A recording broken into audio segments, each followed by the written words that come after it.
Okay, I think we have enough. Over 100 people have joined already. Well, hello again. Thanks for joining us today for this online workshop on low carbon heating for textile wet processing and finishing. My name is Ali Hasanbeigi. I'm the founder and CEO at Global Efficiency Intelligence. We are a consulting firm based in the US doing work on industrial decarbonization across different sectors and across many different regions and countries. And we have done a fair amount of work on textile industry decarbonization over the years, myself for almost 20 years. And we are excited to have this new workshop as part of a series of webinars and workshops that we have had over the past couple of years, focusing on low carbon heating. Thanks, all of you, for joining us. I know we had folks from Asia, Europe, and other parts of the world register for this webinar. As I said, we have over 350 people registered. That shows the level of interest, so we are quite excited. With me, I have my colleague from WRI-India, Puneet, who will be also presenting. Puneet, would you like to introduce yourself? Thank you, Ali. I welcome all the participants for this informative webinar come workshop on the textile electrification as well as the plant readiness. I am Puneet Khandelwal. I am program head for utilities and finance at energy program in WRI India.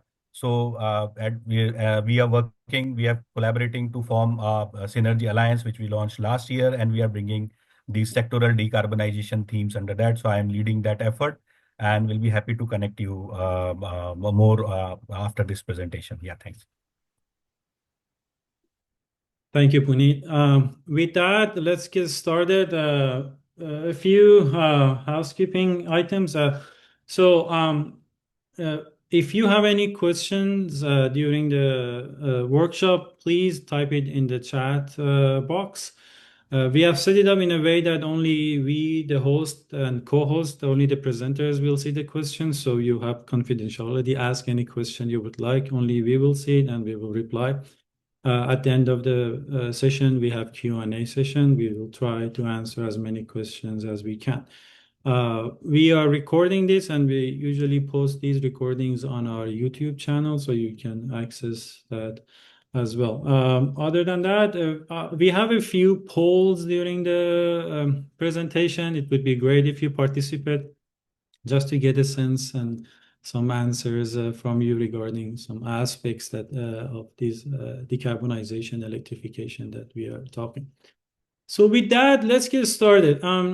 Some of you, I believe, have been aware of the work that we have been doing over the past years on low carbon heating, decarbonization of heating in textile industry, and electrification of heating. We have published number of reports, and we had series of webinars and workshops.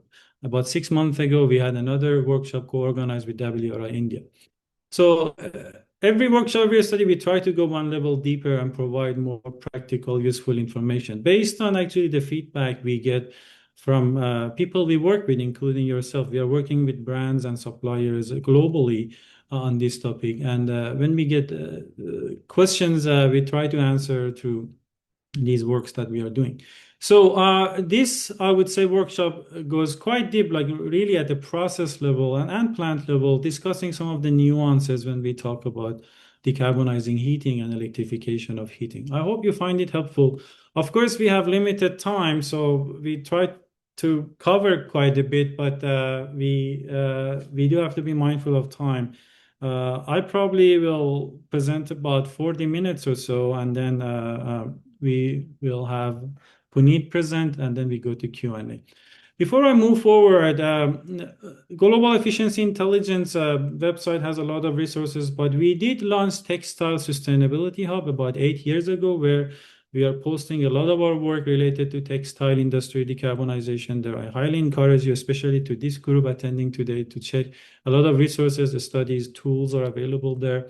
And on the topic of electrification, we launched Industrial Electrification Center, where we have good amount of resources there across different industries, including textile industry electrification. So you may want to check those out. We have done number of these webinars and workshops, and we have quite a bit covered the technologies, their application, the techno-economics of low carbon heating and electrification, the energy saving, emission reduction. So we are not going to repeat that today. So it's not, we are just jumping into it because we have done that quite a few times. There are posted on our website. You can access those previous studies and webinars, some of which are listed here. So today we don't talk about some of the obvious, like why and what and how. Actually, we are going more deeper into the how of the electrification and decarbonization. So just to let you know the context of today's presentation. For today's workshop, we have two main parts. One is the low carbon heating for textile industry, where we present the process technology fit matrix that we developed and published recently. Some of you might have seen the report already, and the decision tree 2.0. And then the second part, Puneet will present the plant electrical readiness for electrification for textile plants. And there are, of course, certain components under each of these parts, which we will go into in depth. Just for a second to step back, why decarbonizing heating? So textile industry accounts for about 2% of global GHG emissions. And in the industry, we use electricity and fuel, but more than half of the emissions come from fuel consumption that goes into the heating. Fair amount of it, or a good large chunk of it, goes for these wet processing finishing facilities. The electricity component is becoming more and more easier, in a sense, in depending on geography, to decarbonize. More countries, they have corporate RE procurement available, RE prices dropping in certain regions and countries, especially textile producing countries. So it becoming more straightforward. It's not easy, but easier. It's the heat that is more challenging, how to decarbonize heat, how to move away from coal, natural gas, unsustainable biomass, how to move towards real low carbon technologies. And there are technologies like electric heating technologies, industrial heat pump, electric boilers that do provide real deep decarbonization solutions when paired, of course, with renewable, and gradually can meet the net zero targets that companies and brands have. So we are basically focusing on that heat decarbonization to answer those questions. I said I'm not going to talk about the energy saving CO2. This is just one slide as a reminder. We have much more extensive studies across many different countries from the reports that I just showed you. But this is just a snapshot of the report we published less than a year ago for electrification of heating in textile industry in India. And this particular study shows steam generating heat pumps. So when you move away from conventional fossil boilers to like a steam heat pump or even electric boiler, you immediately get efficiency gain, and that helps to drop the annual energy use, which is shown in this graph on the left-hand side, significantly. In case of heat pump, a steam heat pump usually give you a coefficient of performance or the efficiency of 200 to 300%. That's why you see that significant drop in annual energy use. And of course, that translates into substantial reduction in annual CO2 emissions, so shown in the graph on the right-hand side. I don't want to get into the detail of the scenarios, but basically, even if you use in India grid electricity, compared to the coal boiler, heat pumps will reduce your annual CO2 emissions today. And of course, if you add more renewable, which we have assumed here under several baseline in 2030, 35, 40, it can even further reduce your emissions. And if you use 100% renewable tied to electric technologies, you get to basically zero emissions. So the numbers are there in our reports for a range of technologies. I encourage you to look at those if you are interested. But here we go one level, I would say, deeper and get into the technology and the nuances when we talk about electrification and how these low carbon heating technologies can service different processes and service the textile plants, wet processing plants, and finishing plants. So first thing, The right question, often when people talk about, for example, electrification, they look at the temperature and they say, okay, for example, 90 degrees Celsius, therefore, we can just go electrify by hot water heat pump. It doesn't work like that. And those of you who are textile engineers working in facilities, it's not just the temperature, it's also the carrier of the temperature, how the heat is provided, how the heat is demanded, and that heat service, the nature of heat service in the processes. We need to understand that in order to better understand the potential. A process that requires a 90 degrees Celsius, um, it doesn't mean that you can just put the hot water at 90 degrees Celsius. It might still need steam. If the equipment needs, a steam injection for the latent heat, for the isothermal control during the process, etc. And if the process requires, on the other part of the side of the spectrum, if requires really high temperature, 180 degrees C, that doesn't mean that heat pump doesn't apply. It just that process usually doesn't need a steam altogether. Usually it's like thermal oil or direct electric system. So the first thing you need to do is to screen by heat carrier first and see if hot water is demanded or steam is needed or dry heat. And then we look at the temperature. And that's the underlying case here when we are discussing this process technology fit. In our previous reports and presentations, we have discussed different low carbon heating technologies for textile industry extensively. I encourage you to look at those. And here it's just a snapshot. So in this presentation, in the workshop, and in the report that we published, we focus on these 6 technologies. A steam generating heat pump, they are commercially available up to 150 degrees C in more countries and geographies, including Asia. 170 degrees C available in some developed country, and 180 to 200 degrees C is emerging. So they are commercially available. You can buy them today, especially when we talk about below 150 C, a steam output from the steam heat pump. Coefficient of performance, the efficiency of 2 to 3, usually that's the range for the steam heat pump. For hot water heat pump, the COP can be 3 to even up to 7. Hot water heat pumps, they are more suitable. Moving from a steam heat pump to hot water heat pump, they're more suitable for preheating, a hybrid role. Standalone, they don't serve much, and I will explain that more. Electric steam boilers, they're available at the range of the size. There are different types, the resistance boiler or the electric boiler, and they can be actually as large as you want. They're used in chemical, petrochemical industry, so it's not that they're only small. That's a myth about electric boilers. More than large enough to serve textile industry. The sizes are already available there for decades. Electric thermal oil boilers, same as the electric steam boiler, but as you know, thermal oil boilers are needed. Typically, they serve the heat setting and some other higher temperature processes.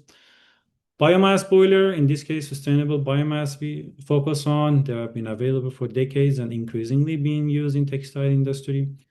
And direct process electrification. These are electrification technology that you implement at the process, like radio frequency dryers or infrared dryers, resistant drying, etc. So at the process level, you can implement, not the central steam or hot oil.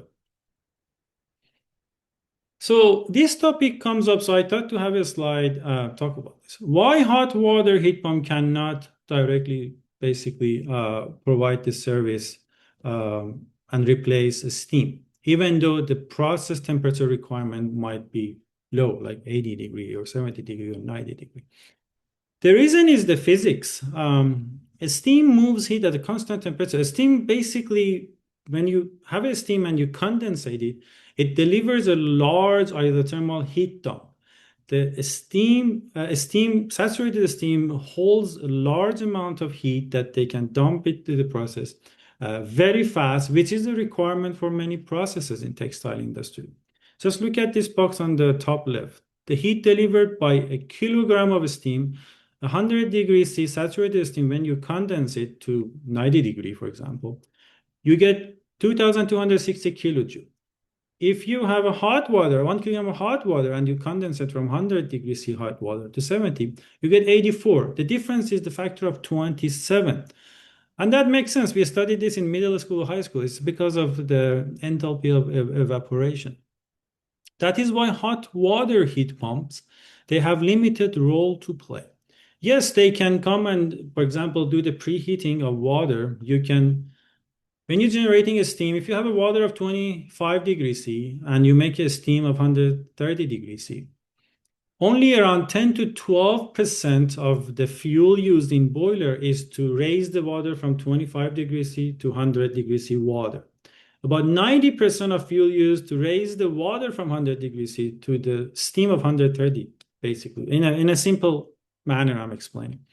So if you have a hot water heat pump to do the preheating of water, it just tackles this 10% of the fuel use. There's still a big chunk of it is remaining. So you can do it, and actually it's a good learning for the industry in terms of using heat pump, but just know what you're targeting, only this 10%. Most of the fuel is for steam generation, therefore you need a steam heat pump or a steam generating heat pump, let's say. Also, in textile processes, many of you, I believe, working in textile facilities based on the list of registration I saw. You know, many of the machineries you have, they're designed to work with the steam. The compact heat exchanger, fast ramp up. If you want to use hot water, if at all possible, then you need a completely different design. So in the future, maybe for some of the lower temperature, you need perhaps bigger heat exchanger, buffer tanks, etc. So hot water, that is to say, could play a role, but relatively small role, mostly a support role for like, process or boiler water preheating, and it cannot replace the steam. That's an important point that kept coming up, so I decided to put a slide and explain it. So which technologies fit which heat load? We have a few polls. Let me share this poll with you. Also, it's a good break for me. So please participate, and I will show the response. So the first poll, which type of heat load makes up the largest share of your facility's fuel use? The first option is hot water, low temperature, less than 95 degrees C, saturated steam, 95 to 150 degrees C, high temperature, above 150 degrees C, roughly even mix or not sure. Those of you working in textile facilities, and these responses are anonymous, so let's give it 30 seconds.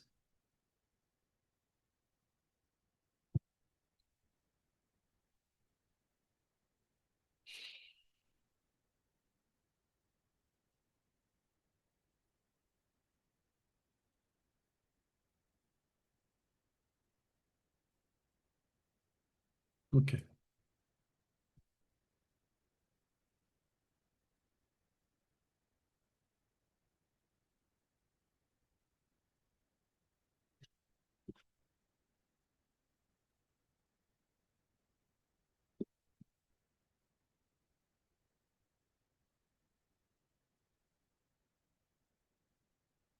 Great. Thanks for participating. We have good number of responses. Let me share so you can all see. So majority, about half is saturated steam as expected. And then we do have some hot water, low temperature, and high temperature dry heat, of course, we need for heat setting and finishing. So that's kind of expected, but it's good to see based on real world experience. Great, thank you. And let's move on. So process technology fit matrix. This was one of the core part of the report that we just published. Basically, the question kept coming up that, yeah, you talk about the steam heat pump, hot water heat pump, but how they can deliver heat to my processes and meet the heat demands, and then other technologies as well. So this table lists pretty much all important processing units within a typical textile wet processing finishing facility. Some might be missing, but most of them, I believe, are covered. I'm textile engineer myself, so I have a good confidence in this.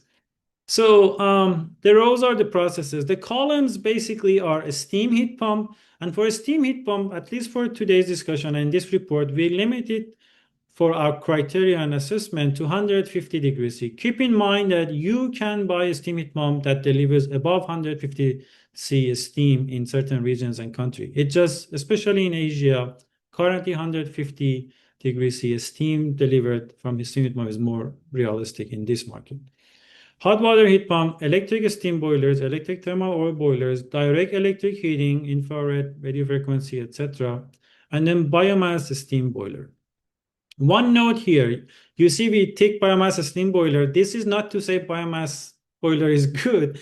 It is to say biomass steam reflects whether the steam is they are suitable to make the steam and heat demand for the processes, not whether or not it's the right fuel choice. This is how you read this table, whether each of these technologies are suitable or able to provide the heat demand. Our kind of technology of choice that we usually want is a steam heat pump because it gives you, 200 plus efficiency. You can see it meets most processes heat demand in terms of the temperature requirement and how it is the heat needs to be delivered, with the exception of few, and we will get into the detail of that. And some of them that you see there is like a dash, that means it's not applicable. For example, in this case, usually we have dry heat, then you don't even need a steam. Or in cases you need a steam, then the dry heat electric thermal oil boiler is not applicable. That's what the dash means. And the partial means it might meet the demand partially depending on the temperature range or the technologies emerging, etc. So I'm going to break this table into four parts depending on the stages of wet processing. And let's dive deeper. So first, pre-treatment processes. And again, those of you working in textile facility, you already know. Desizing, scouring, bleaching, mercerizing, etc. And washing after mercerizing. These are the low temperature processes, and they are fairly easily, these temperature ranges you can see, we're talking about 60 to 100 basically range, mostly around 80, 90. Can be met easily by a steam heat pump that gives you steam as an output steam of the heat pump would be 150 or 140 or even 130 if you're talking about temperature requirements of 60, 70, 80, 90. So these are the processes that are low temperature, and even if you need a steam, the steam heat pump can meet them. Of course, electric steam boilers, and biomass can very comfortably meet those temperature, provide the steam at those temperature. Hot water heat pump, we have like partial for like desizing and here for washing is because again, it's not that you just can, because the temperature it can meet, it can provide the heat.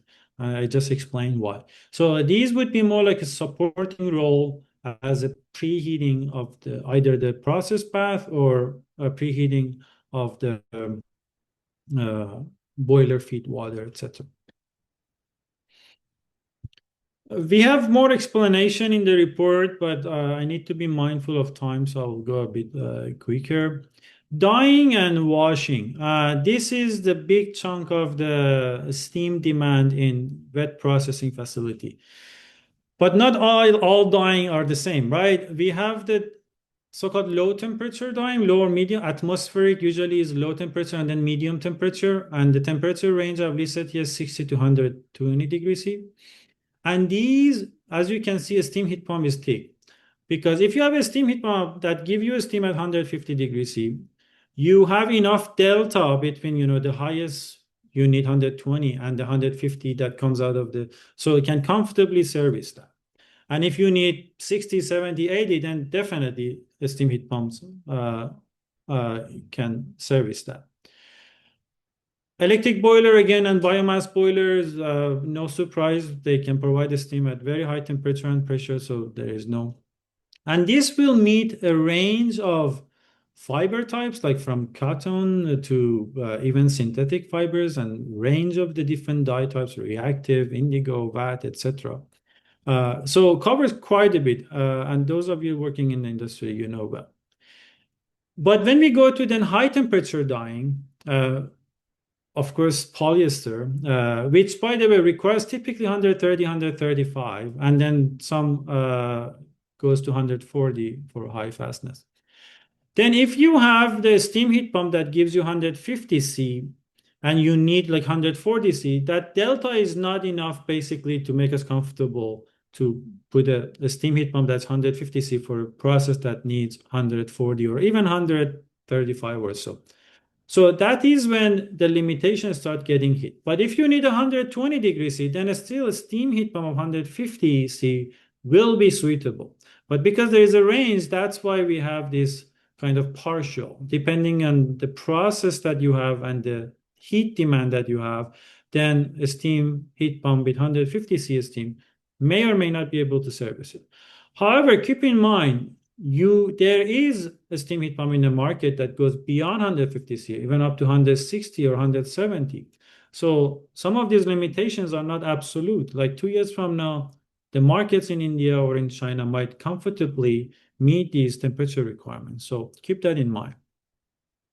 And of course, washing and rinsing after dyeing, there are low temperatures, so they can be easily met with the steam heat pump and other boilers. The other critical step in the process is drying. And two main drying kind of process machines that we have. One is the cylinder drying, the big cans that inside we have the steam. And typically a steam is 100 to 130 degrees C. And a steam heat pump, again, the ones that we are discussing here, should be able to comfortably meet that temperature and pressure requirement for the cylinder can dryers. And of course, electric boilers and biomass as well. There are direct electric technologies with electric heated cylinder or infrared preheating and etc. that are increasingly being used. So those direct electric heating systems also being more and more in common. Then we have the hot air or a stentor-based drying or low temperature finishing. Usually finishing requires high temperature, but there is a range that you have low temperature finishing or just a stentor-based hot air drying. And that drying is 120 to 180 degrees C, in that range usually. For that, usually, often you see that plants, they use thermal oil. Thermal oil boiler goes into the coils and thermal oil is used for the stentor anyway. There are cases that a steam-based or a steam coil-based stentors are used, not as common, but there are there. And then we get into the range of the temperature. If your temperature requirement is on the lower end, then steam heat pump might be able to meet. But if you're talking about 150, 60, 70, then definitely not. You need the dry heat, usually thermal oil. There are commercial stentors out there that you can buy, actually from years ago I have seen, that are electric heated. So those technologies also commercially available, the direct electric heating technologies. And this is named as direct electric heating. As you go to higher temperature, above 150 C, usually you get into the direct dry heat territory because superheat steam is fairly rare in textile industry.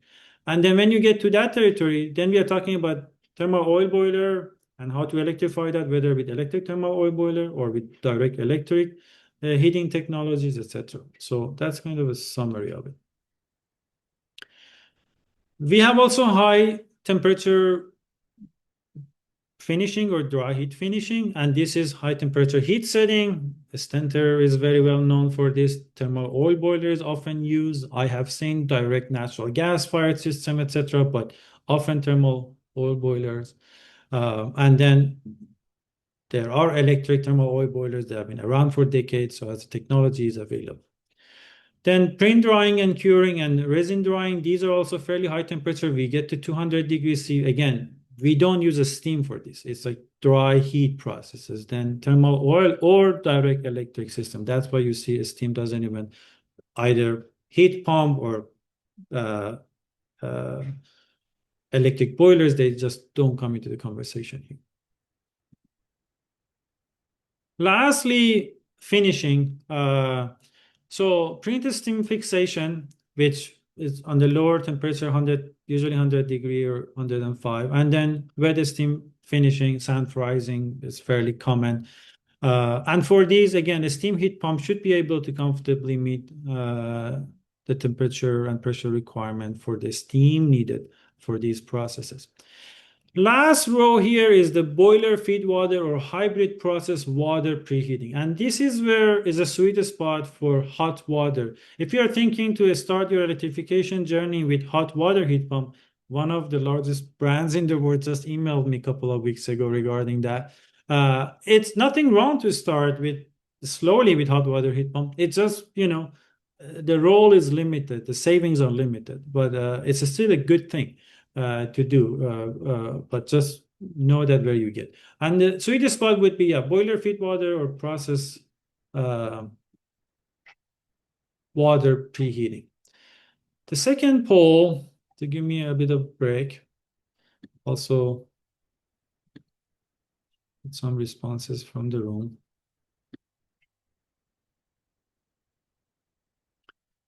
What has been the biggest barrier to electrify heating at your facility or in your supply chain if you're a brand and attending, or if you're a facility? Is it upfront capital cost, the payback rule, electricity price versus fuel price, the electricity grid carbon intensity and lack of RE access, lack of technical knowledge about electrification technology and their integration, or electrical infrastructure and grid connection?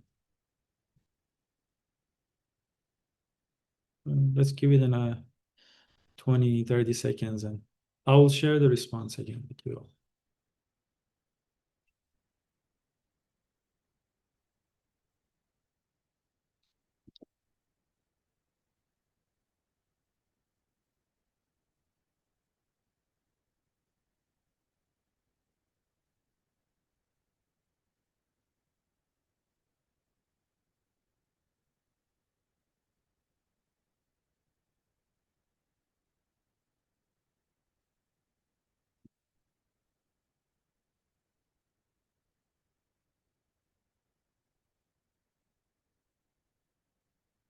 Okay. Another 5 seconds.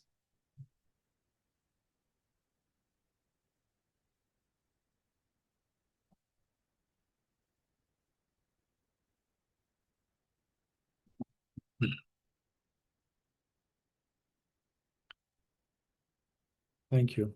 Looks like every time around 90 people participate, which is great. So here are the results, your responses. So it looks like the capital, upfront capital stands out, but it's not the only one. Electricity price to fuel price ratio, of course, is important.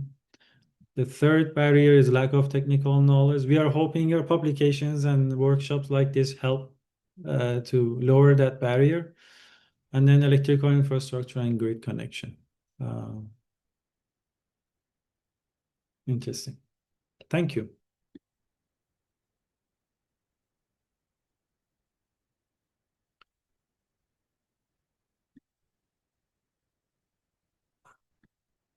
Okay, moving forward. So that was very brief explanation of the matrix that we have developed and published. Another key component of the report that we recently published was this decision tree 2.0, because decision tree 1.0 we developed when we wrote the report for Apparel Impact Institute last year for thermal energy, low carbon thermal energy roadmap for textile industry. And that was kind of a high level, useful, but very rough. We refined it quite a bit based on quite a bit of the concepts and conversations we are having today. And we developed this decision tree 2.0. Don't try to read this. I will show you slices of this slowly and explain. But basically in this decision tree 2.0 for textile facilities that are trying to adopt low carbon heating, we have 4 different parts. One is the efficiency first demand reduction gate. And I'll talk about this. And the second part part is mapping your heat load across these three types, which is in line with what I was explaining. The third is for one of the biggest heat load, which is saturated steam, which came out of the poll that we did also from your responses, kind of a decision process there that we open up. And then last part, if electrification is not feasible or not possible today, what to do? And there are some notes that you can read. So, but first step, first thing anybody need to ask, and we always say and often actually ignore, have you minimized the heat demand? And it's important because the cleanest low carbon heat is the heat that you don't need. The factory is often designed, or the heat system and the boilers often designed for kind of a maximum load and maximum demand. But we all know maximum demand is not always needed or seldom needed at all.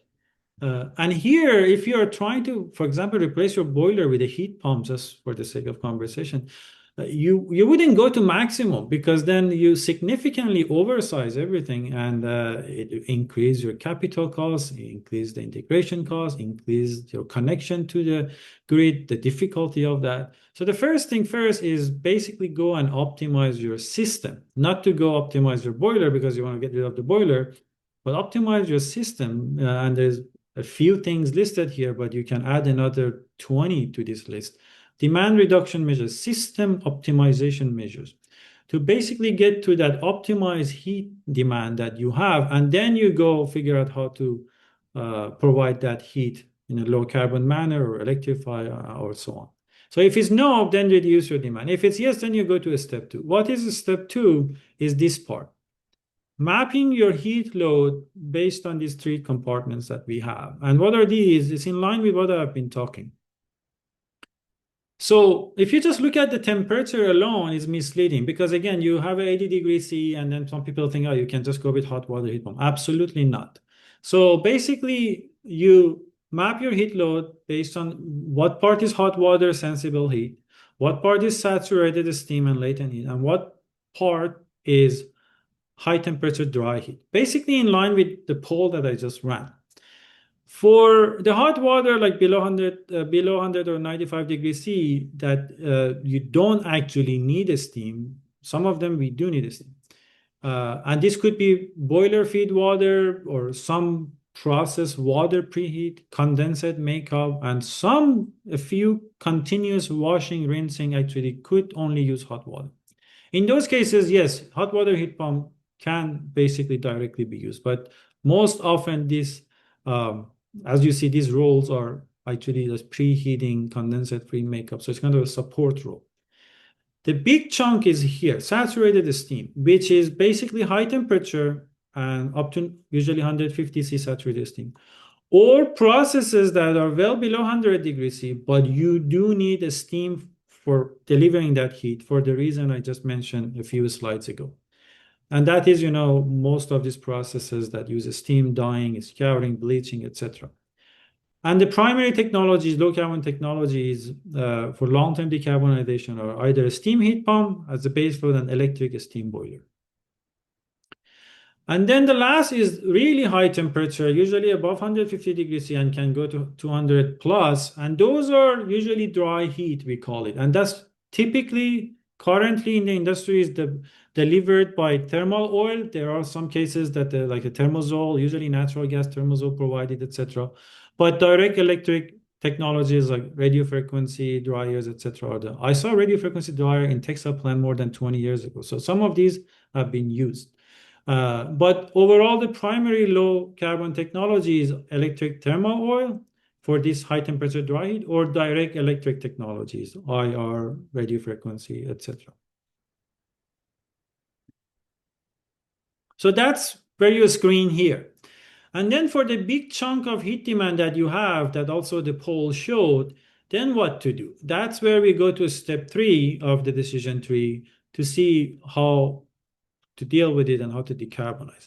And I had a slide that goes by text, but I thought there is a lot involved, so just show you the figure. So just focus on this part. You would start from top left. Can your plant procure renewable electricity by 2030, because most likely a lot of this project will happen in the next couple of years and closer to 2030. If the answer is yes, then the next question is, do you have access to capital? Can you basically take care of the capex for a steam heat pump or can get grant? If the answer is yes, then definitely the preferred option is a steam heat pump. Why? Because it gives you 200 to 300% efficiency. Why would you go to a technology that gives you 99% efficiency, electric boiler, or uh, something even lower? So that's the step. But if the answer is no, you cannot procure, then the question is your local grid emission factor is less than 800 kilograms CO2 per megawatt hour. And this is, by the way, very high. I have not seen any country that has 800 kilograms CO2 per megawatt. Even India is 710. China is around 630 or something. Most countries are well below 700, and in Europe is well below 400, and in US is like well below 300. So or 400 in US. So this is very high. Most likely the answer would be yes. Then you come again, access to capital, and if the answer to this is no, you are in somewhere that the really grid is dirty, then you basically go towards, if not at least low, is not possible in the near term. I will talk about that box later. But if the answer is yes, if you don't have upfront capital to go to heat pump, then we are asking, is the local grid emission factor is below 450 C? Because if you want to go to the electric boiler route, you need cleaner electricity. And the number is 450 roughly for electric boiler replacing coal boiler. If you're talking about natural gas, then you need even cleaner. So if the answer is basically no, then you go seek support capex support to basically go to the heat pump route. But if you do have cleaner than 450, which again many countries do have, like India wouldn't have, in China this wouldn't apply, and many other. And then you look at the economics of it. You need the electricity to fuel price ratio of less than 1.2. That is not 1 to 2, it's 1.2 in order for electric boiler to be cost competitive with coal boiler, for example, in terms of operation costs, because 95% of the boiler lifetime cost is energy cost. If the answer is yes, then you can go actually do the electric boiler and save emissions and also be cost competitive. But if the answer is no, you have two options. Getting basically low-cost RE in places like India looks like it's becoming more and more available, and making this ratio work out. Or if the ratio doesn't work out, basically seeking capex support to basically go to the heat pump route. So that's kind of course, simplified, but that shows you the steps, the things to consider to end up with different set of technologies. But there are requirements. You can't just jump to electric boiler.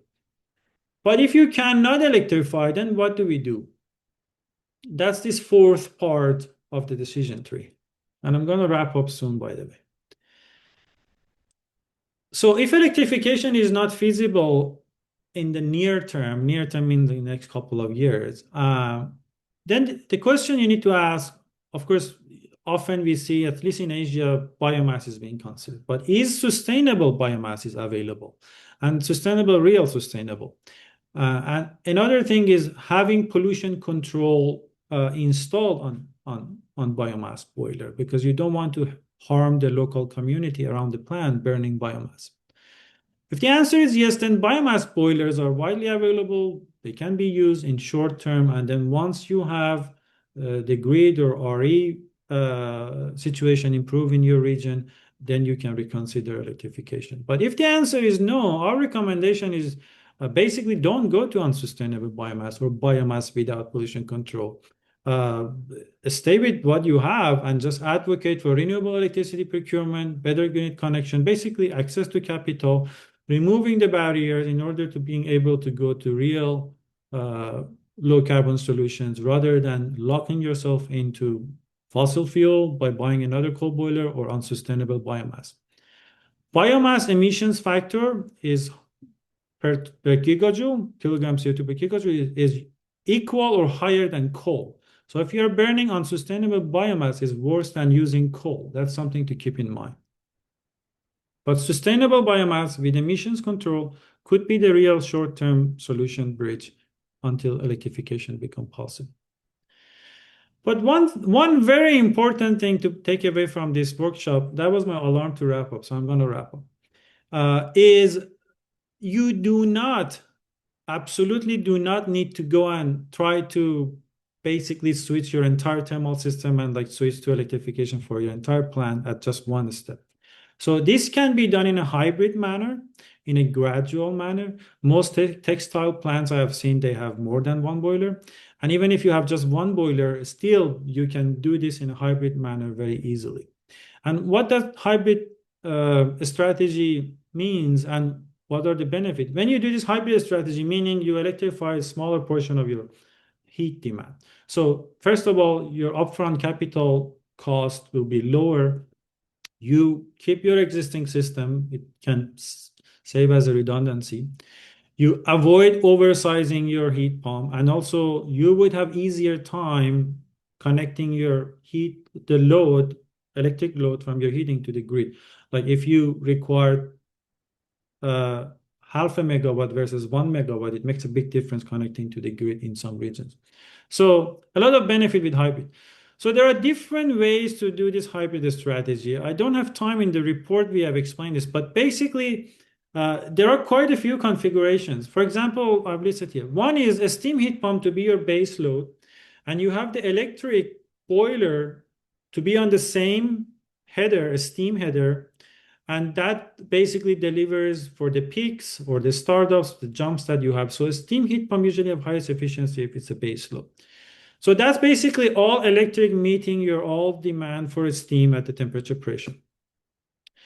But if you want to electrify with a steam heat pump for the lower temperature, which I showed you from the matrix, up to 150 C, but you have processes like polyester dyeing that requires higher steam, then you keep your existing boiler for that dyeing machine, and then you would install a steam heat pump on a separate header, steam header, lower pressure header for washing, mercerizing, desizing, and all the other things are listed in the matrix.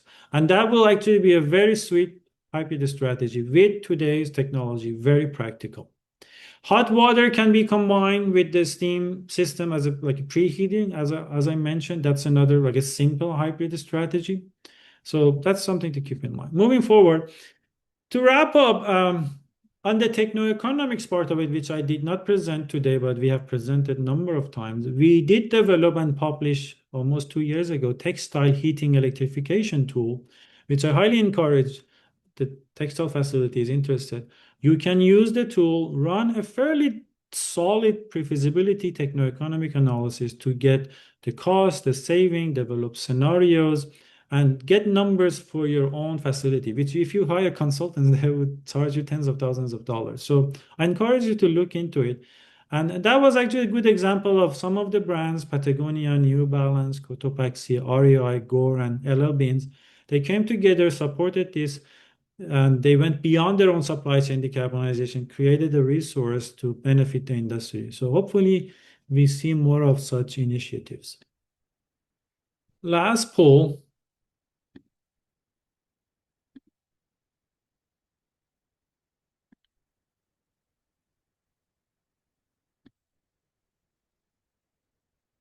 So poll number 3, what payback period would your company typically accept for electrification project? Keep in mind, this is not a retrofit energy efficiency project. This is electrification project.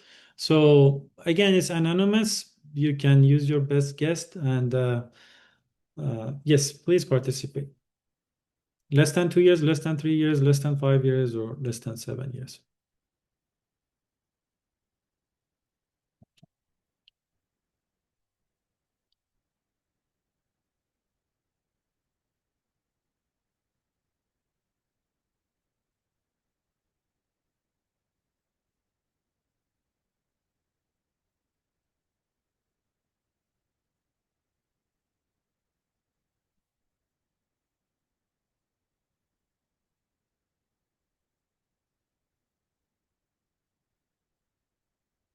Okay, give it another 5 seconds, then I will show the result.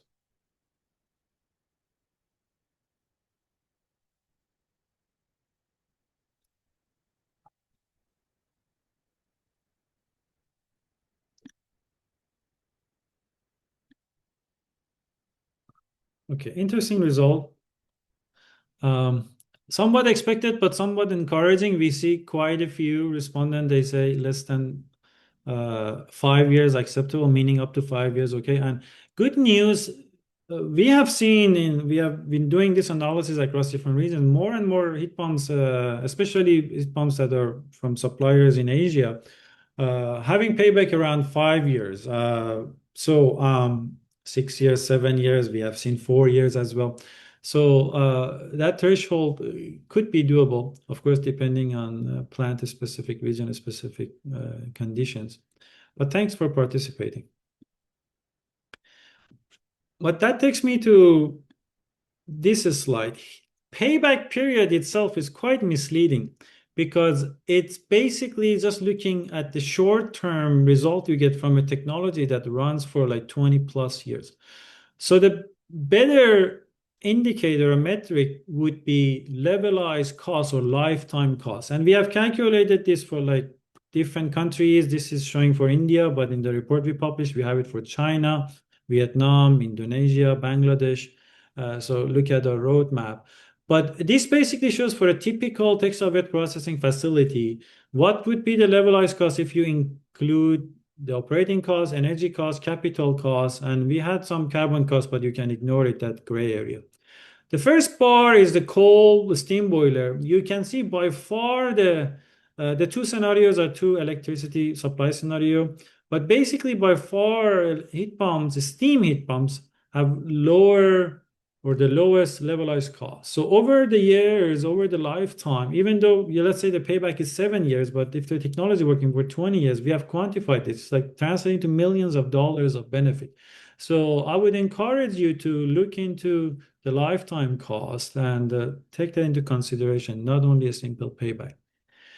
I think I've already mentioned all of this, so for the interest of time, I'll just skip this and I refer you to our report for much more detail that we have on everything that I discussed today, the latest report and other reports for other aspects of electrification of heating. With that, thank you, and I stop sharing and hand it over to Puneet to make the presentation, and then we will take the questions. Puneet, Yeah, over to you. thanks, Ali. Just a time check, how much time we will have because we need to address the Yeah, question Q&A session also. yeah, I think we have, yeah, if you spend like 20 minutes or so, if Okay. possible. Sorry, I went a bit over time. I had a lot, I guess, technical. That was a very Yeah, informative and valuable yeah, presentation. So we were quite engaged in that. So thanks for that. And let me just concise some of the detailed bits so to be on time and reduce it to 20 minutes. Thank you. yeah. Thank you. So should I share this thing? Just one. Yes, go ahead.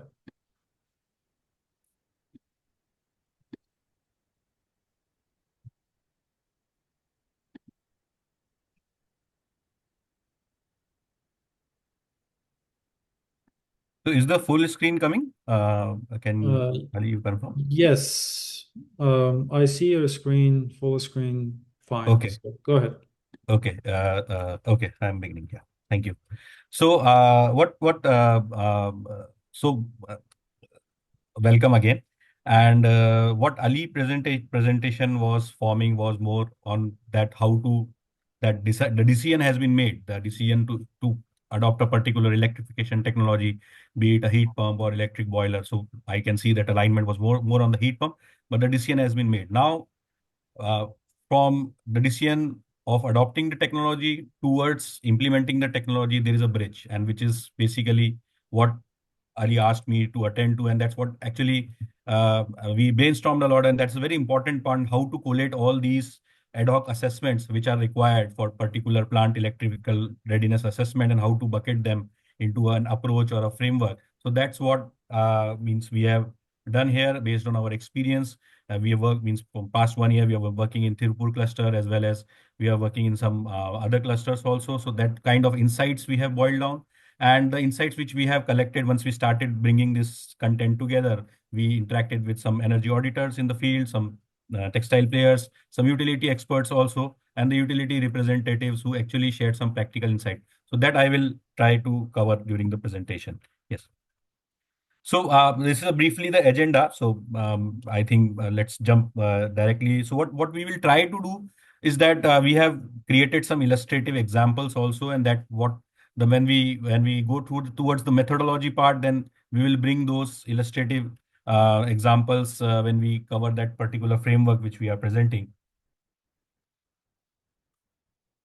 So this is just a snapshot of one approach and one decision tree which we presented in January 2026 webinar, and that's a continuation of how Ali has been building these series of workshops towards creating the capacity building towards the electrification technology. We did a framework on corporate RE procurement, and then an indicative decision tree and how to select a particular option in various kinds of load. So coming directly to the plant electrical readiness assessment is what we are calling this particular thing. Is that during the previous session we discussed which textile processes can be electrified, and one of the very specific appreciative thing which Ali has built in is the process technology fit matrix, which actually explain all the technologies in different parameters. And now let us assume that textile is, as I told, that has completed the exercise and decided to adopt that particular technology, and many facilities believe this project is ready for procurement and installation. So how to bridge that thing, so that the key concerns for bridging the gap between the technology selection and successful electrification are understanding the new demand requirements. What a particular component is getting replaced and a new electrical load is is being added. So what are the new demand requirements, for how that particular load profile of that particular plant will change given that the new requirement, how my 15-minute scheduling will change, how my 15-minute demand will change. So all these are concerning factors. Internal electrical infrastructure is and the safety related to that forms a very important parameter when we are going to determine the electrical readiness assessment. So though we are very much aware about our own electrical infrastructure, and we can easily compile what additionally to be done, but an important parameter, a concerning parameter, is what is the external grid readiness, what is the utility feeder, utility substation, and assessment is required. So that is one of the concern. What are the supply side coordination timelines? So if there are any and the processes and stakeholders from the utility, RE suppliers, and the captive arrangement. So that needs to be taken care of when we are doing this plant electrical readiness assessment. Then reliability and optimization feasibility. So once when we have done a substantial analysis of these things, how to operate, as what Ali is highlighting, is to better to reduce the demand than actually create a new demand. So that efficiency and optimization parameters needs to be addressed here. And then for final, the implementation roadmap. So some of the risks which we have checked is that maybe, for example, a transformer overloading, if that correct configuration of transformation is not determined, what would be the overloading, what would be the implications of that, inadequate switchgear cable rating, insufficient contract demand leading to supply restrictions. So these are some of the risks. So what we try to build this framework is to capture all these assessments into a sequential methodology, so to avoid the pitfalls, to avoid missing anything. And a lot of these specific so broadly we have covered that, but a lot of these specific will be depending on the situations in the state which you are located, in the structure you are working in. As I see, a lot of participants have joined from other countries except India. So though our example is more relatable to India, but that framework is applicable. That is particularly situation and country agnostic. So that we are going to, and the band below, you can say that these are some of the very important stakeholders which we will be interacting, and these have to play a lot of role, like facility engineers, water electrical consultants, auditors, equipment supplier, the distribution company, the transmission company in case of CTU, if there is a connection from CTU, RE suppliers, electrical installer, contractors, and technology providers. So these are very important stakeholders, and all have to play role in various steps of the methodology. So this is just a snapshot of what my existing wet processing textile plant looks, and when we are using the fossil fuel based steam system, and how that translate to a very ideal system. So as Ali has pointed out, that you can also go in a phased manner, but what if we effect these changes, what would the ideal system looks like when then these fossil fuel based modules or process parts are changed into electrified heating systems, and that too coupled with that RE supply. So some of the key changes, in these are just an indicative list, is may reliable high voltage connection would be required. There would be an increase in transformer capacity, high capacity switch gear and protection systems, upgraded utility meters, and there could be changes in the utility tariff structures also because of that increased, and maybe we can change the category, dedicated high voltage feeders. So these are some of the list which actually may affect our electrification ecosystem from the plant readiness perspective, and that may affect, and we have to consider all these aspects. So one important thing which I want to highlight here is that there are definite solutions here. This is an approach. So there is no, when we go out of this approach, there is no that this cannot be done. All these approaches are to find the right solution and to structure the way we think about how to do electrification from the plant readiness level. So this is not a solution. Solution is already there. We have to just cross that bridge doing these things, and we will actually go to that solution. So So these are some steps which we have built in that the framework which we have collated, and the as you see, it's actually a practical framework for textile facilities before, and you have to actually run through this framework. It's advisable to when we go for an when you have decided for adopting an electrification technology. So step one would be electrical load assessment, whereby what you have to quantify the additional load, we connected load and maximum demand, and actually do a load and a forecasted load profile for that plant once you adopt that technology. What is the internal infrastructure assessment? What are my transformer capacities? What are my cabling requirements with this increased loads? What are my protection switchgear related elements which I need to consider so that the adequate safety parameters are met? So that internal infrastructure assessment captures. Then utility and grid readiness, how the external parties, I'm getting supply from utility, what all changes I need there, are the capacities or the corridors, requisite corridors for supply available, are there any the changes required with respect to my PPA in case I'm opting from open access supply to third party, or are there any changes to be made to my captive arrangements? So those that readiness has to be assessed in this step three. Then operational readiness, as is there any scope to optimize my contract load? Is there an optimization available? Can I match my production schedule with the RE supply or solar hours? Can I match my production schedules in or the usage of that particular heat pump, electric heat pump, in the terms of reduced time of day tariff? And finally, adopt and coming to an execution and commissioning, which is after all these assessments.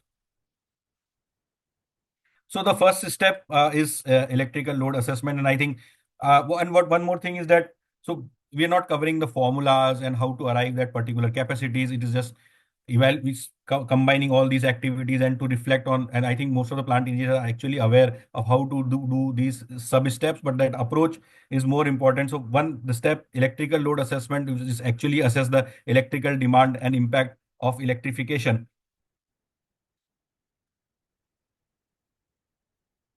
So in sub steps is one we have to estimate the connected load, identify what are the new electrical equipments which we are going to add, and that not only translate to a particular heat pump, it may be associated equipments also, auxiliary devices also, which we need to install along with the heat pump that will add to the load. So that assessment has to be done. Calculate the total installed connected load capacity, and this is just an illustrative example. If like heat pump, electric boiler, and some auxiliary we add, so that how translate the connected load should be there. Then estimate the maximum demand. So if we run the equipments, what, and if we schedule the equipments accordingly, what would be the maximum demand, and based on that efficiency parameter, what would be what my final sanction load or the connection I have to take from the utility.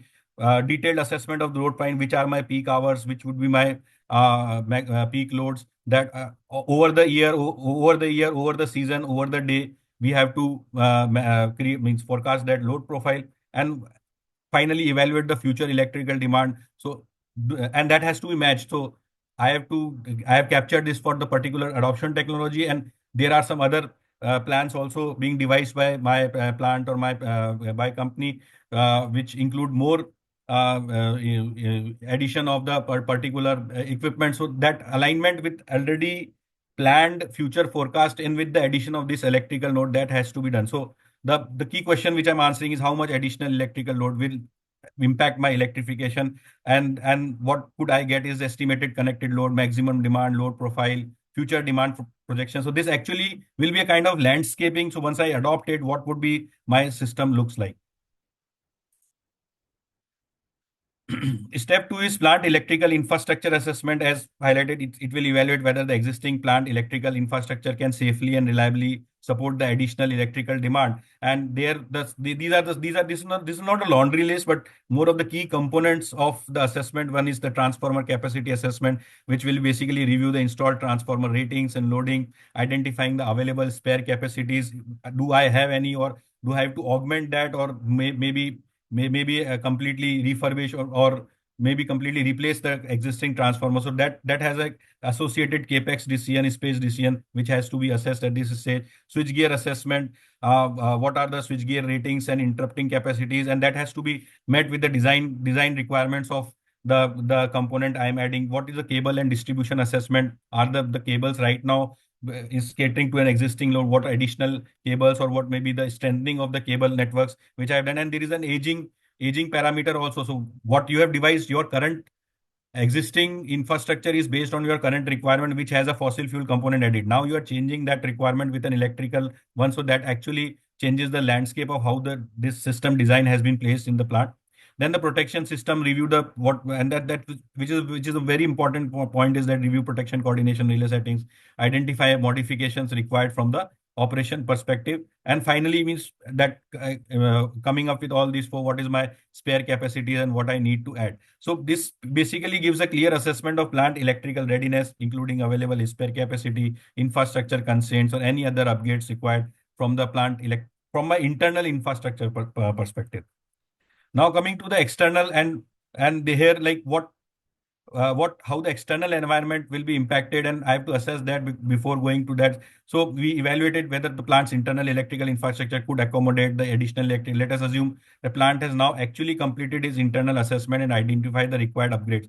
The next question is means how means whether an assessment whether the external electricity network can reliably or supply the additional electrical demand. And here, like, in each of these particular steps, contract demand review, discom engagement, the discom engagement is very important, and this is very specific to India, because when we say that a lot of information is available on net and we can check the corridor and the availability of the particular spare capacities in the substation or the feeder connected to my facility from utility side is not very transparently available to us. So that connect with the subdivision engineers and the discom engineers at particular circle level is very important, because they can give you real-time information of what is happening. And here, one important point is what are the already applied capacities to that particular corridor. That is very important when we assess these parameters from the open access, third party, and the utility or the captive open access point of view. So like the one is one would be the contract demand review. Once we have assessed what our contract demand, what are the implications from the utility side, what kind of load enhancement charges I have to pay, what are the demand charges I have to pay. So ideally, under the ease of doing initiative, these particular things are updated on the discom portals across states, and also the charges related to that. But I'm not sure that they are regularly updated. So you have to check with the utility connect as to what are the charges and refer to the latest this grid connection orders which the discom has issued. The discom engagement, as I already told, that you need to get a real-time information of the availability of the corridor, the condition of the feeders, the current substation capacity, the applied substation capacity from other players also has to be taken into whether I will be able to get that particular supply.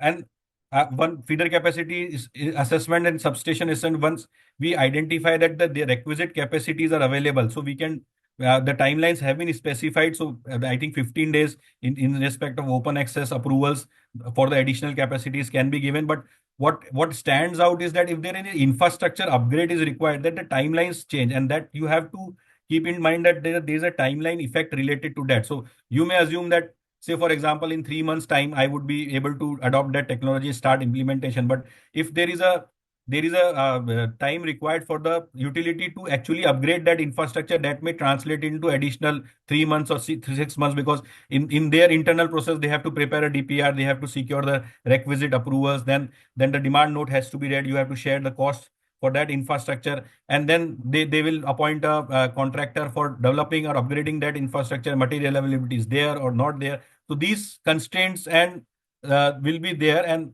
when you assess this, so there are timelines, may your timelines may extend, and that has to be taken into account when you are doing this utility and grid readiness assessment. So that assessment on grid readiness will include utility supply availability, network constraint, contract demand requirements, and any external infrastructure they needed to support this particular electrification. So these timelines and charges are the two considerations which will be come from this particular utility engagement. And some more insights which we got on the practical side is that, uh, just a moment.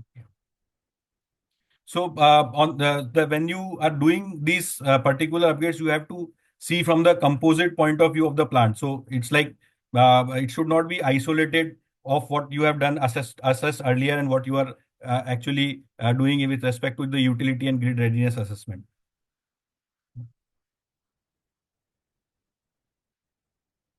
Coming to the operational readiness, so once that particular and there could be some overlaps in this steps. It's not like you have to complete the some steps like 1 and 2 needs to be completed when you move to 3, but 3 and 4 you can be run in parallel with some degree of overlap, like contract demand optimization. Once you have devised that contract demand in step 1, you can straight away start assessing whether there are any opportunities to optimize that contract demand. Maybe I can shift loads of some particular parts of my process and align it with the this new the electrification technology which I've done. The basic objective is to prepare the facility in a reliable and cost effective operation after electrification. Time of use planning. So as I already told, that is, can I align my the heat pump utilization and the other processes towards the lower tariff bands when the tariff is allowed. And specifically when we say the green energy open access thing, is that there is a implication of how the peak demand charges and non-peak demand charges are there, and there is an associated banking element also. So if we have banked energy and if we can use in the non-peak hours, that would be beneficial to us rather than in the peak hours where the facility of our banking is not available in several of the states in the country. Then supply reliability assessment. So that is something which we have to cover, in which assess supply reliability. What are the SAFE and SADI parameters? What are the outage risks with particular utilities? And that actually that information is easily available on the commission website. But more but what I there is a caveat into that. But these are collated figures, so you have to assess that particular to your cluster, your subdivision. That has to be a practical consideration when you are doing this assessment. Then renewable energy electricity matching. So as I said that can I utilize my these process components? Can I shift loads towards the solar hour when the rates are less? So that particular renewable matching are there, and the associated practical consideration is that you have to also consider how this renewable procurement has to affect on some of my already RPO and RCO obligations which I have to fulfill when I'm getting the third party and this captive based open access, and how this particular thing will translate to my obligations with respect to captive supply. So if I'm taking power through group captive mode, there is a constraint with respect to the utilization of that particular renewable energy in respect to the share I have in that particular group captive. Will that be changed once I move to this electrification technology? Will this additional load, if I supply to renewable energy, will have any implication on my captive status? That has to be taken into considerations when I am doing this renewable electricity matching, and then then completely devising the load scheduling. So the key question which I would be answering is how should the electrified facility operate and ensure reliable, efficient performance, and that actually gives me a complete picture of the how the operational readiness. And before means beating from step 4 to step 5, we will be able to design the whole system, the new system in terms of the SLDs, the improved diagrams for that particular plant electrification, how it is reflecting outside and inside the particular plant premises. So step 5 is more on the implementation planning side. I will quickly cover it because most my focus was more on how to evaluate the plant electrification rather than the execution, because that translates into it. But I shortly cover this is execute the electrification project through systematic implementation, approvals, installation, commissioning, and performance. So as I said that the previous 4 steps are your own assessment. Once that particular things are assessed, then you will move into the utility approvals and the infrastructure upgrade. That step 4 will mark as a decision point for you that, okay, now my plant is ready. Now let's move to the utility approvals, putting up applications for renewed open access, additional capacity open access, or the load enhancement applications, because there are charges related to it. Unless those things are assessed at till step 4, you will not be able to exactly decide and fill the requisite application forms for these particular steps which are in the implementation plan. So infrastructure upgrades, you are ready. You will be doing whatever is required. You may be hiring a contractor, you may be hiring an energy auditor and a consultant to support you with the tendering process and selection of adequate equipment, right kind of equipment, which will support the requisite in electrification technology. What are the utility approvals? What are the processes, load enhancement procedures? What are the forms I have to fill? What are the affidavits I have to fill? That needs to be captured in the utility approvals and permits. So that has to be taken care of. And then going ahead with installation and commissioning of that plant. So one of the important parameters and how we are capturing how to capture the gains when we are going is that we have to regularly monitor the performance. So a fully implemented and verified electrical heating system would be ready for safe, reliable, efficient operation. So that is what the objective of this framework is. So there is a laundry list of other technical engineering studies which needs to be. I will not go into the detail of each and everything, but these are some, and these are actually also depend on what are the current situation in your particular cluster or your particular state. So that these are the aiding studies to your plant readiness assessment, as well as these are very technical engineering studies where you have to see whether your team is capable to it, or you may be hiring a consultant. So some of the key takeaways from what I feel when I was designing this framework and along with the team is this: technology selection is the beginning part of it, and then Ali has rightly captured and highlighted what are the different technologies, what are the adoption criterias, and how to adopt that. Another moving to the next step is the assess the plant electrical readiness before investing. A structured framework actually will provide you guidance and give you a systematic approach in actually in moving ahead. And so there are a lot of ad hoc assessment, and this may sound confusing, but a structured approach will give you a way. Okay, I have to do this step 1, step 2, step 3. So that's how you can proceed. Electrification require close utility and stakeholder collaboration. That is a very important point specific to India. I may not vouch that how it goes in the other countries, but for India it is very important. And utilities are quite responsive in addressing your queries and all. You have to go, there will be a lot of to and fro and iteration of what these things are there, and you have to maybe check regularly into when you are assessing the available capacities and corridors till you finally apply. Success depends on infrastructure operations planning and not just equipment installation. That actually what Ali wants me to fortify with this particular assessment. And when we adopt a structured implementation approach, our risk would be avoided. We will not fall into the pitfalls, and we will be confident in going ahead and adopting the technology and reap the benefit of the efficiency measures. So that is something which I want to cover quickly. If Ali allows me 2 minutes, just wanted to capture this synergy alliance is that we have formed this anchored by WRI-India and CII, and that is something which we are trying to do at the cluster level, is to collate all the ecosystem players. As I said, that when you see this plant electrification ready, a lot of stakeholders are involved, technology provider, utilities. So we are bringing all these as a single platform to the C&I commercial and industrial sector, and to this specifically the textile sectors, to create that broad spectrum of response and the ecosystem level change we wanted to bring in terms of adoption of these electrification technologies. This sector enablers and solution is what we are collating everything in the approach we have. And these are some of the areas of intervention: electrification, how the renewable energy procurement is enabled to the commercial and industrial sector, and how the complete value chain can contribute to that particular thing. And these are some indicative support areas which we are doing in the under the Synergy Alliance with the help of CII and the partner organizations to bring this renewable energy easy and accessible and actually electrify most of the fossil fuel demand of the textile and the other sectors. So yeah, thanks Ali. If you now can take over. Thank you, Puneet. That was great, and I hope folks also find it helpful. Some of the content was presenting cases about India, but overall, a lot of it is relevant to actually countries around the world.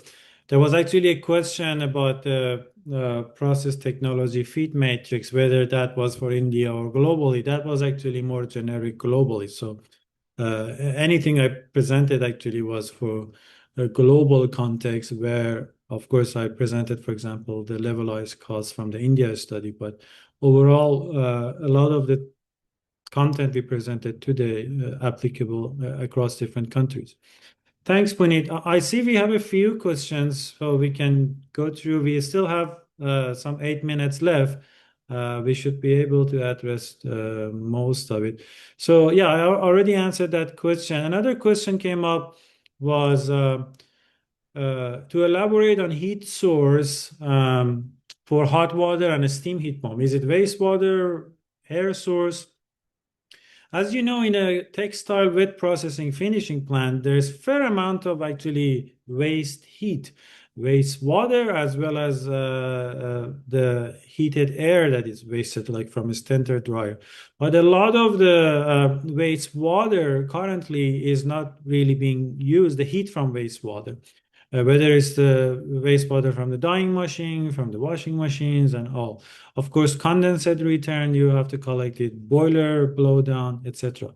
So based on our analysis, there is more than enough wastewater at temperature, typically on average. I mean, temperature can be anything from 90 degree or 80, 90 degree from dyeing machine all the way to like washing machine, maybe 50 degree. But on average, about 60 degrees Celsius, fair amount of wastewater available that can get integrated into the heat pump. And then you have much higher waste heat available from the flue gas, from the exhaust gases, let's say, of the stentor and dryer, and those are higher temperature, but they're air source.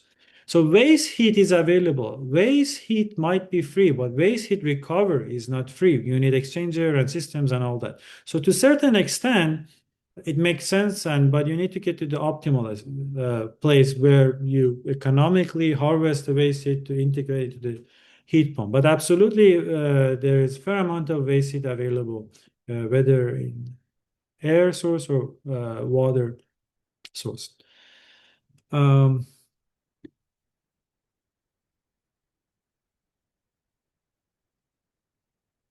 There was a question basically asking, the technology is available, but it's not being implemented. What are some of the issues and barriers?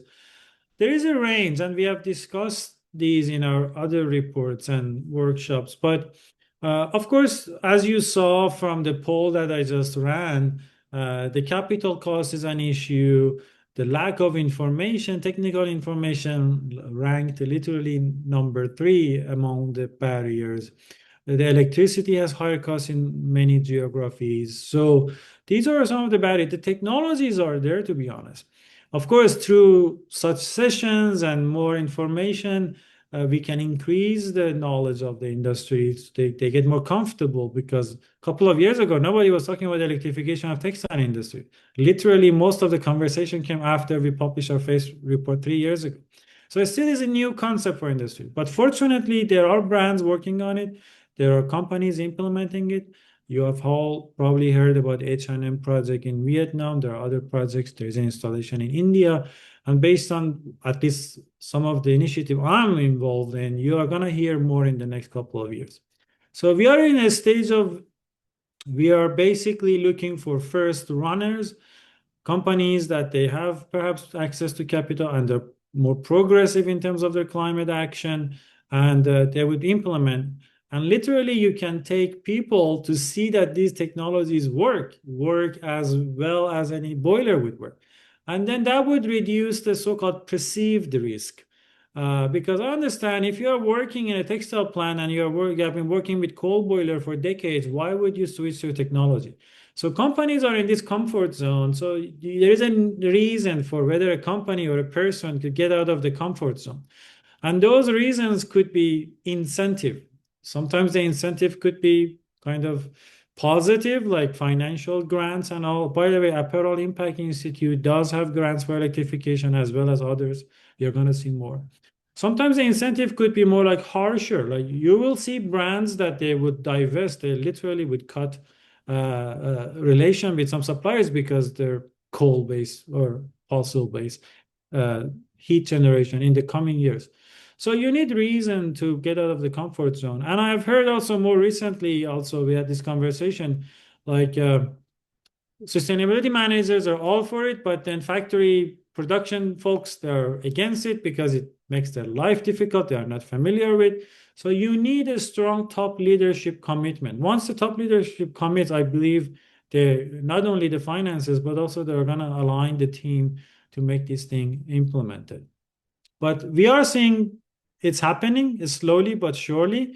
And I believe once we see 5 or 10 of steam heat pumps, for example, installed in textile industry, then we are going to perhaps see a more rapid adoption. Uh, Puneet, any question for your side? Do you see any? I think there's only one I am able to see. Is this or somewhere else people are posting questions? I don't know. I just uh, I just see this: if industrial electrification accelerates faster than supporting infrastructure, energy markets can adapt. Would it create new challenges around power availability and cost? Competitiveness and operational reliability, how real is the risk, what can industry do today to mitigate it? So yes, definitely means this is a starting point for India, which specifically I'm talking about India, and that the recognition is global also, that this is particular a new emerging demand. Industrial electrification is a new emerging demand, and the kind of response we are getting for heat pumps across the clusters is actually going to add demand. And we are actually working towards how to actually estimate particular growth in the demand so that the infrastructure can be ready. So I would sound more it's like an opportunity rather than risk. It will be risk unless only if we are not prepared for it and if we cannot assess it. So that is the only risk we have. It's definitely an opportunity. Yes. Thanks. I see a question on levelized cost of heat. The question is, does it cover the cost of electrical system upgrade, etc., like installing new transformer within the plant? Yes. So when we have the capital cost, we include, yeah, basically the installed cost. So that includes. Of course, these are fairly solid, based. It's not out of nowhere. The data comes from extensive research, but eventually, once a facility decide to do this, you need to do an investment grade analysis. You can use the tool that I introduced to do the fairly solid pre-feasibility analysis to get the cost and everything. But then once the numbers line up and you get serious, then you need to have someone come and do an investment grade analysis where they would get the actual cost. You will get in touch with the technology supplier, the integration piece, and all that. So, yeah. Um,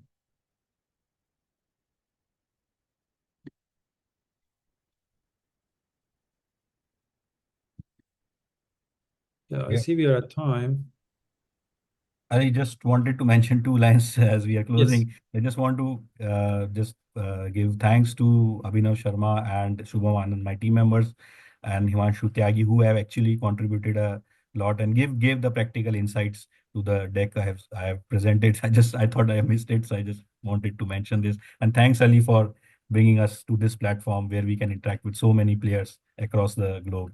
And thank you to all the participants for attending this, and we'll be happy to listen to the feedback and improve more the content which we are presenting and capture more insights if you have on this particular topics. Yes, before Ali. Thank you. Thanks, Puneet. Really appreciate your contribution and your colleagues. I see that we are over time. There were a couple of questions we didn't get to cover. Sorry about that. But do look at our report and also the previous ones. I'm sure you will get the answer to quite a few of your questions. We really appreciate you participating. Looks like there's great amount of interest. We do believe that this is just the start of a transition of the industry. So you are going to hear more about this topic, and you are going to hear more adoption of these technologies in the industry, which is great. And then those will serve as a lighthouse project, and hopefully will reduce some of the perceived barrier and actual barriers. It is critical for brands to work with suppliers, because we cannot expect suppliers to take up the cost. These are a significant investment. Brands, they need to commit and support the suppliers one way or another in different mechanisms that are out there, financial and non-financial. And together, they definitely can make this happen. The technologies are there and improving, expanding, and it's just the adoption that we need to start seeing more and more. With that, thank you so much, and have a nice day, everyone. Thank you. Thanks, Puneet.